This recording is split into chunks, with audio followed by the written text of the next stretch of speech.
Hello friends, आपका स्वागत है मेरे छोटे से गार्डन में। आज मैं आपको बताऊंगी कि सर्दियों के सीड्स किस टेम्परेचर में ग्रो करने चाहिए और कैसे ग्रो करने चाहिए और कौन कौन से सीड्स मैंने ग्रो किए हैं। ये जो सीड्स हैं ये मंगवाए हैं मैंने फ्लिपकार्ट से। जो 40 वैरायटी के सीड्स आते हैं फ्लावर के, वो वाले मैंने मंगवाए हैं। तो ये काफ़ी सस्ते भी पड़ते हैं और छोटे छोटे पैकेट आते हैं। इन सारे सीड्स को मैं लगाऊंगी। मैंने अपनी मिट्टी बना ली है, बनाने के बाद गमलों में भी भर ली है। तो अभी मैं आपको मिट्टी बनानी भी बताऊंगी मैंने कैसे मिट्टी बनाई है। तो अभी मैं ये जो सारे सीड्स हैं ये 40 हैं, लेकिन इसमें से कुछ गर्मी के सीड्स थे तो मैंने वो अलग रख दिए हैं। तो अब मैं जो पुराने मेरे गमले थे उनकी मिट्टी निकाल लेती हूँ और मिट्टी बना लेती हूँ। तो सबसे पहले मैंने अपने सारे जो गमले थे वो खाली कर लिए हैं, मिट्टी अच्छे से मिक्स कर ली है। मिट्टी मिक्स करने के बाद सबसे पहले इसमें मैंने कोकोपीट डाला है। तो आपको इसमें कोकोपीट डालना है। उसके बाद मैंने डाला है राइस हस्क, वो भी बहुत ज़रूरी है फ्लावर्स के सीड्स में। उसके बाद मैंने नीम खली डाली है। नीम खली के बाद मैंने वर्मी कंपोस्ट, किचन कंपोस्ट और सीवीड्स के जो फर्टिलाइज़र होता है वो डाला है। तो इन सब चीज़ को डालने के बाद ट्राइकोडर्मा अगर आपके पास है तो बहुत ज़रूरी है ये भी डालना। और उसके बाद मैंने डाला है बवेरिया बेसियाना और फिर मैंने डाली है राख। तो इन सारी चीज़ों को मिलाकर मैंने अच्छे से मिट्टी तैयार कर ली है। ये जो सारी चीज़ें हैं इन्हें डालने के बाद आपको मिट्टी अच्छे से मिक्स करनी है, क्योंकि सारी चीज़ें अच्छे से मिक्स हो जाएं। तो मिट्टी अच्छे से मिक्स करने के बाद सभी गमलों में भर लेनी है। तो इस तरह से मिट्टी को मिक्स करना है। मिट्टी में जो हमने ट्राइकोडर्मा डाला था वो इसलिए डालना ज़रूरी है क्योंकि ट्राइकोडर्मा एक अच्छी फंगस होती है जो ख़राब फंगस को मिट्टी में से ख़त्म करती है। तो इसीलिए जो हमारी प्लांट होते हैं उनमें फंगस नहीं लगती और मिट्टी में फंगस से बचाता है ट्राइकोडर्मा। उसके बाद जो बवेरिया बेसियाना है वो रेंगने वाले कीड़ों से बचाता है। इस तरह के कीड़े जो होते हैं वो मिट्टी में नहीं आ पाते और जो भी मिट्टी में कीड़े मकोड़े होते हैं उनकी संख्या को कम करता है बवेरिया बेसियाना। और राख जो हमने डाली थी वो भी बहुत ज़रूरी होती है मिट्टी में डालनी, क्योंकि राख जो है ऑर्गेनिक गार्डन में बहुत अच्छी होती है, क्योंकि राख फर्टिलाइज़र का भी काम करती है और कीटनाशक का भी काम करती है, कई कीड़ों को ये भगाती है। तो इसीलिए हमने मिट्टी में राख मिलाई है। तो सारी मिट्टी को अच्छे से मिला के हमने जो अपने गमले हैं पहले उनमें हमने अच्छे से धूप में सुखाए थे और फिर इनके होल चेक किए, उसके ऊपर ठीकरी रखी और मिट्टी को अच्छे से भर दिया। मिट्टी को दबा दबा कर हमने भरा है अच्छे से, जिससे कि मिट्टी बाद में ज़्यादा पानी डलने के बाद ये मिट्टी ज़्यादा बैठे ना। आपको अगर अपने सर्दियों के सीड्स लगाने हैं तो आप डायरेक्ट मिट्टी बना के, जैसे मैंने डायरेक्ट मिट्टी बनाई है और गमलों में भर दी है उसके बाद मैं सीड्स लगाऊंगी, ऐसे भी कर सकते हैं। या फिर आप अलग से जो सीड्स के लिए मिट्टी बनती है कोकोपीट और वर्मी कंपोस्ट मिक्स करके जो मिट्टी में सीड्स लगाए जाते हैं वैसे भी आप लगा सकते हैं। तो मैं ऐसे ही डायरेक्ट मैंने सारी मिट्टी बनाने के बाद गमलों में भर दी है। तो मिट्टी भरते भरते ही गमलों में बारिश होने लगी तो मुझे ऐसे ही छोड़कर जाना पड़ा। फिर ये 2 दिन तक रखे रहे क्योंकि लगातार बारिश होती रही 2 दिन तक। उसके बाद फिर तीसरे दिन मैं आज सीड्स लगाऊंगी। तो अब सीड्स लगाते हैं। आप देख सकते हैं ये सारे पैकेट हैं, छोटे छोटे पैकेट हैं और इतने ही पैकेट काफ़ी रहते हैं। छोटे छोटे जो पैकेट हैं इतने ही सीड्स काफ़ी रहते हैं गार्डनिंग के लिए, क्योंकि हम गमलों में लगाते हैं तो बहुत ज़्यादा प्लांट तो हम नहीं लगा सकते, क्योंकि मैं सब्जी भी ग्रो करती हूँ।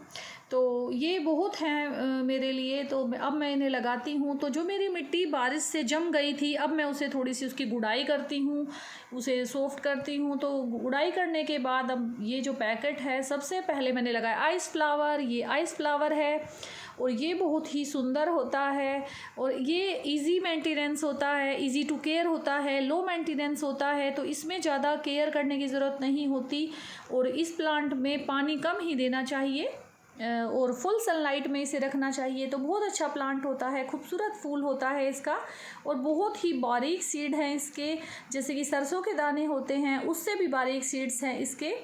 तो इसके ऊपर आपको ज़्यादा मिट्टी नहीं डालनी है, बहुत ही बारीक सी परत डालनी है, या फिर ऐसे ही आप पानी दे सकते हैं इसमें। और उसके बाद जो फूल की जो पैकेट था उसमें नाम भी लिखा हुआ था, तो उस पैकेट को स्टेपलर की मदद से मैंने इस पर अटैच कर दिया है और ये जो है इससे पता चलेगा कि कौन से गमले में कौन सा सीड्स लगाया है। तो अब जो हम अगला सीड्स लगाएंगे जो उसकी भी मिट्टी में गुड़ाई कर लेती हूँ। ये जो अगला फूल है ये है डेंथस। बहुत ही प्यारा फूल होता है, छोटा सा ही प्लांट रहता है, छोटे गमले में लग जाता है और इस प्लांट की मिट्टी सूखने पर ही आपको पानी डालना है। गुच्छों में इसमें फूल आते हैं, इसकी कटिंग बहुत ज़रूरी है और पिंचिंग भी ज़रूरी है। उससे इसमें ज़्यादा ब्रांच आती हैं, ज़्यादा फूल आते हैं। और इस प्लांट को आप कटिंग से भी लगा सकते हैं, सीड्स से भी लगा सकते हैं। इसके सीड्स भी बहुत बारीक थे, इसीलिए इस पे ज़्यादा मिट्टी नहीं डालनी है, बहुत हल्की सी मिट्टी डालनी है या पानी ऐसे ही दे देना है। और इसका भी नाम के लिए मैंने इस पर भी वो जो स्टिक है वो लगा दी है, जिससे कि इसका नाम पता चल सके कि कौन सा बीज मैंने कौन से गमले में लगाया है। उसके बाद हमें क्या करना है, जो तीसरा फूल अब हम लगाएंगे वो जो फ्लावर है वो है कैलेंडुला। बहुत खूबसूरत फूल होते हैं। ये जो प्लांट है सिर्फ सीड से ही ग्रो होता है, कटिंग से ये नहीं लगता है। और आप इनके सीड्स देख सकते हैं किस तरह के हैं। वैसे इन पैकेट में सीड्स अच्छे आए हैं, इतने काफ़ी होते हैं गार्डन के लिए। तो ये इन पैकेट में फ़ायदा भी होता है क्योंकि काफ़ी सारे सीड हमें मिल जाते हैं। और जो अगला प्लांट है जो हम लगाएंगे वो है, ये है नेस्टोरियम का प्लांट। बहुत ही खूबसूरत, बहुत ज़्यादा फूल आते हैं। तो इसके जो सीड्स होते हैं वो मटर के दाने जैसे होते हैं, मटर के दाने से थोड़े छोटे होते हैं। तो 5 या 6 सीड्स ही इसके अंदर आए हैं, देख सकते हैं 5 सीड्स आए हैं और पांचों के पांचों सीड्स मैंने लगा दिए हैं। अगला जो प्लांट है वो है डहेलिया। डहेलिया बहुत खूबसूरत फूल होता है, काफ़ी बड़ा फूल होता है और इस प्लांट की थोड़ी केयर करनी पड़ती है, तभी इसमें ज़्यादा फूल आते हैं। और सीड्स लगाते लगाते जो मेरे गमले थे वो कम पड़ गए, तो फिर मैंने इस तरह के पोट लिए, मेरे पास रखे थे, उनमें फटाफट मिट्टी भरी और उनमें सीड्स लगा दिए। तो इस तरह से मैंने अपने जो सारे सीड्स लगाए। ये है पिटूनिया का प्लांट, बहुत सुंदर फूल आते हैं, आसानी से लग जाता है और इसे तो सर्दी में ज़रूर लगाना चाहिए। और ये है वर्बीना का प्लांट।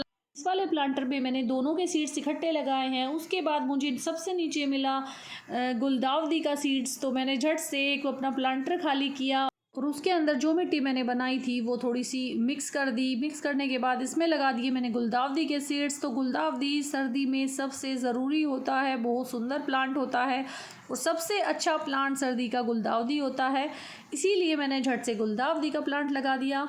और मुझे सीड्स लगाते लगाते हो गई थी रात, तो मैंने सारे सीड्स लगा दिए हैं, ये जो मैंने आपको बताए हैं। इसके अलावा मैंने काफ़ी सारे सीड्स लगाए हैं, आप देख सकते हैं सारे गमलों में अलग अलग सीड्स लगे हैं। इनका रिज़ल्ट भी मैं आपको दिखाऊंगी और सभी का रिज़ल्ट दिखाऊंगी, कौन कौन से जो मेरे सीड्स हैं वो ग्रो हुए हैं ये भी बताऊंगी आगे वीडियो बनाकर। लेकिन इसी वाली वीडियो में मैं अभी आपको बताऊंगी मेरे कुछ सीड्स ग्रो हो चुके हैं, तो वो आप ज़रूर देखिएगा। उसके बाद बारिश से बचाने के लिए मैंने अपने जो ये सीड्स लगाए थे उनके ऊपर इस तरह से पॉलीथिन बिछा दी थी, जिससे कि बारिश आए और मेरे जो सीड्स मैंने लगाए थे उनमें कुछ भी दिक्कत ना हो।